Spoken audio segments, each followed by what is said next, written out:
The underlying thematic current portrayed in biblical stories that often tends to influence the manner in which cultural, racial, and historical connections are perceived. The book of Genesis, specifically, offers an intriguing profile of the patriarchal lineage of Noah's three sons, Shem, Ham, and Japheth, their descendants, and the pivotal roles they played in shaping world civilizations. This article explores one of these lineages, that of Ham, in relation to its connections to ancient African civilizations, with a particular interest in the black populations. According to the biblical account, Noah's progeny formed the basis of all human existence post the disastrous flood, an episode that virtually reset human civilization. Each of Noah's sons is associated with the development of specific human populations, and Ham, the youngest, bears particularly notable significance in terms of African heritage. Traditional biblical interpretations have often associated Ham's lineage with black people and the ancient African cultures. In the Table of Nations provided in Genesis 10, Ham's descendants, which include his sons Cush, Canaan, and Misraim, are credited with establishing various African regions and cultures. Ethiopia is believed to be associated with Cush, Sudan with Canaan, and North Africa with Misraim. Another son of Ham's, Put, is considered to have fathered the line of black Libyans and various other African peoples. These descendants of Ham are historically understood to have been foundational to the demographic development of the African continent. An important premise in interpreting this connection lies in understanding the biblical perspective of race. The ancient Hebrews did not possess a modern understanding of race and ethnicity based on skin color, and their identification of nations and groups stemmed instead from geographical, linguistic, and familial connections.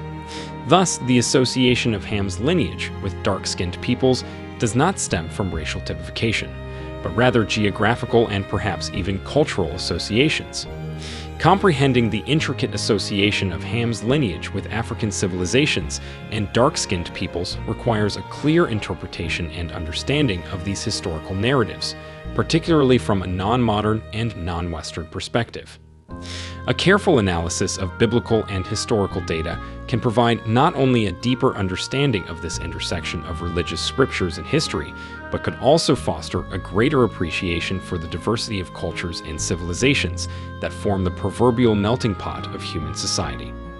While these connections are outlined in the Bible, they certainly do not form the full extent of heritage for African and Black people. Any inquiry into such a broad and diversified ancestral heritage should be comprehensive and multidisciplinary in nature. Beyond biblical accounts, our understanding needs to be enriched with information from. Contrary to popular misconceptions, Ham himself was not cursed. The curse, in fact, fell upon Canaan, who was destined to be a servant of servants to his uncles. The curse of Ham has been manipulated and misinterpreted in an array of ways across the centuries. From interpreting Noah's curse as a biblical justification for the African slave trade, to claiming it as an interpretation of black skin as a curse, these misconceptions have been instrumental in fueling racial prejudice. In fact, Hollywood's depiction of Noah as a white man has intensively promoted the erroneous belief that Ham's descendants must have been cursed with dark skin. Such misinterpretations, supported by ignorance and bias, have fueled unjust associations, stigmatized black people, and served as pseudoscientific supports for racism.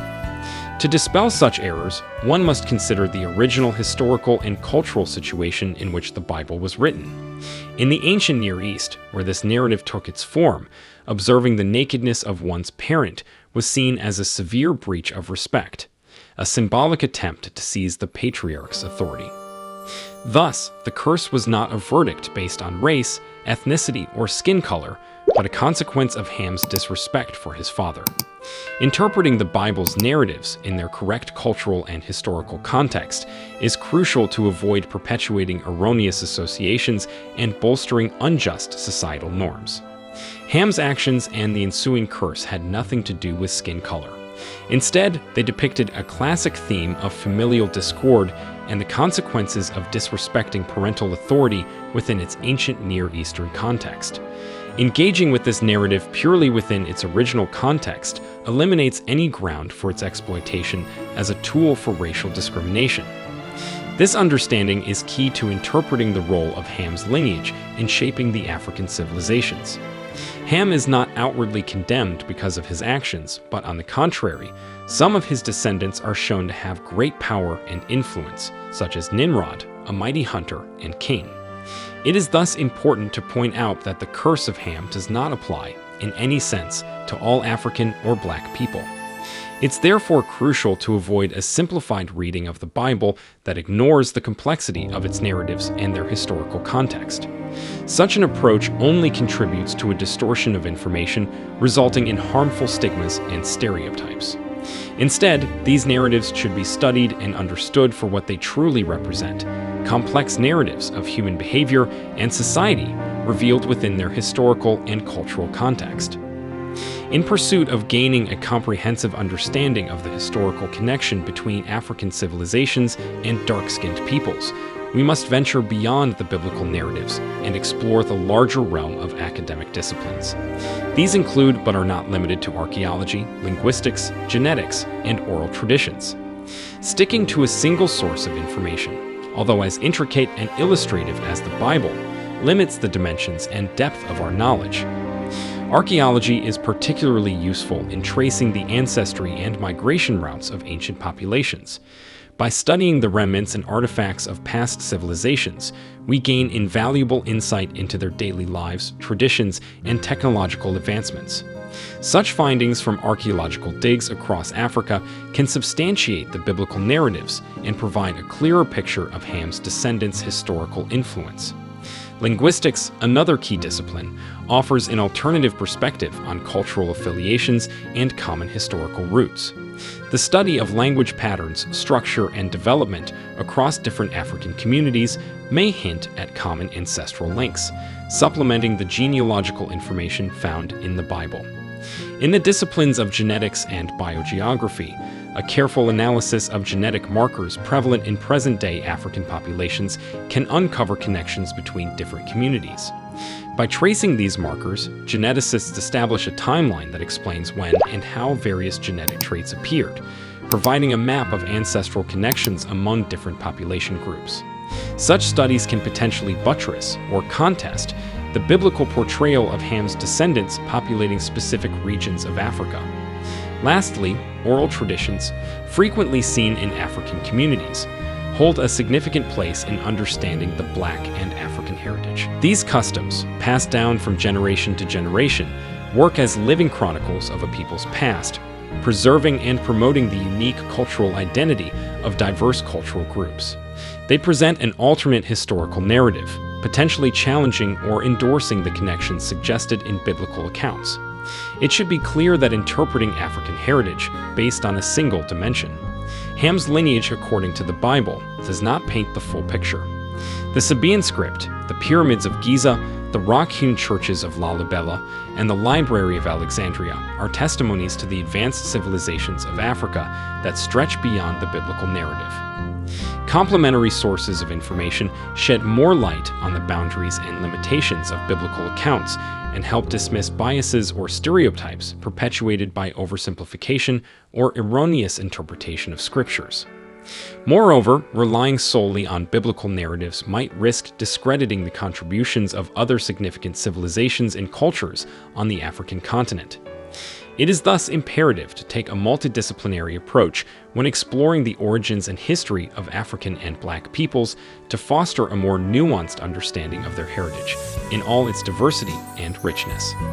It is a commitment to historical accuracy and collective memory, plus an important step towards rectifying general understanding of the historical connections between African civilizations and dark-skinned peoples.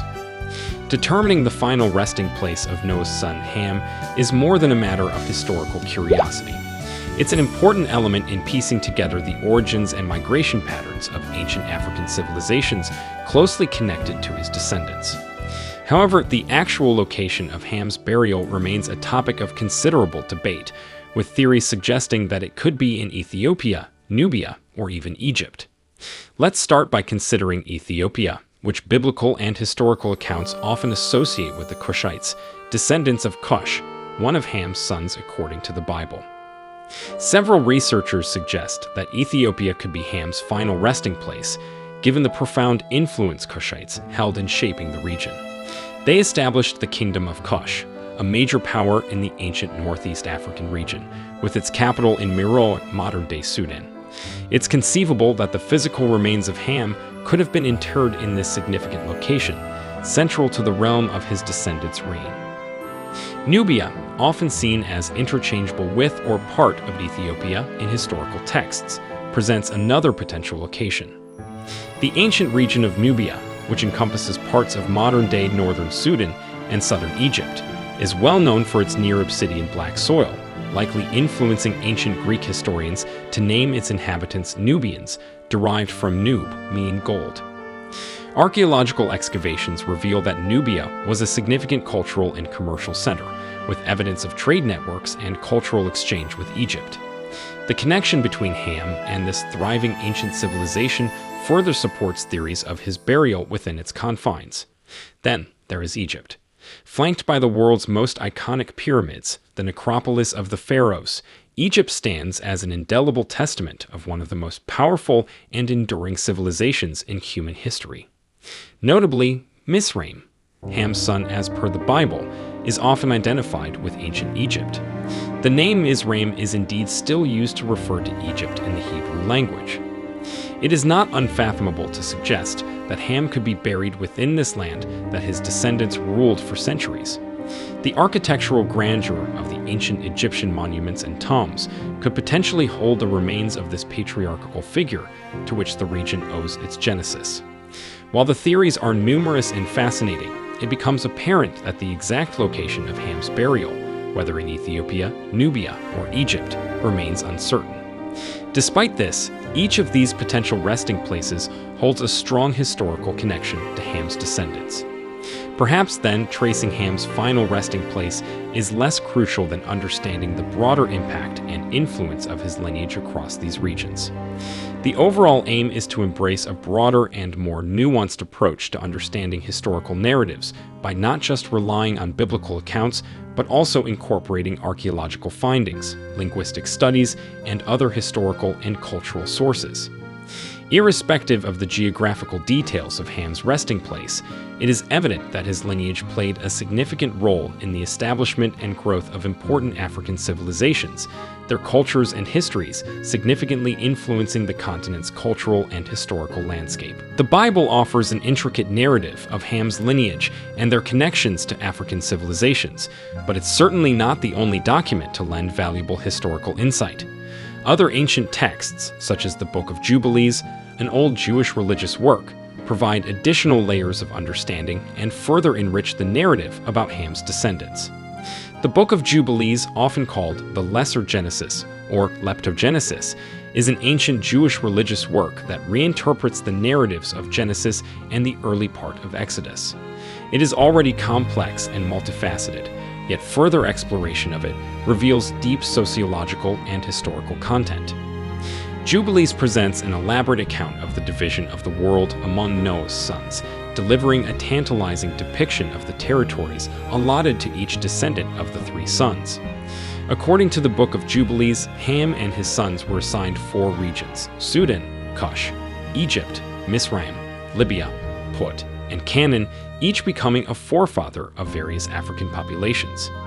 It's noteworthy that these biblical divisions don't precisely line up with contemporary geographical understandings, yet they play a significant role in portraying the migration patterns and settlement zones of early human populations.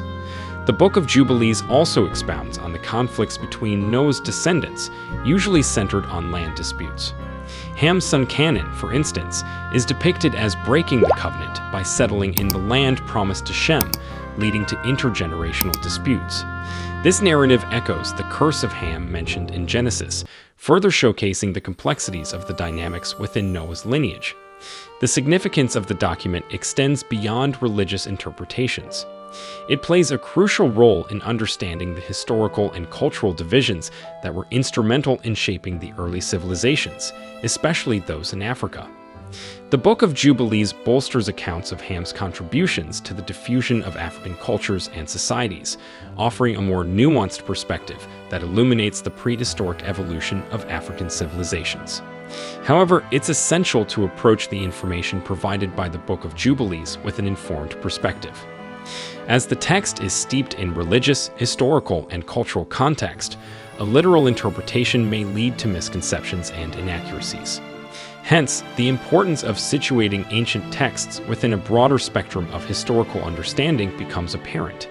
Exploring not only the Bible but also other ancient texts, like the Book of Jubilees, opens up a more dynamic discourse that transcends religious boundaries and enters the realm of sociology, history, and cultural studies. This integration of diverse documents is essential to understanding the history of human civilizations, acknowledging the influences that formed them, and appreciating the rich tapestry of culture and diversity they represent.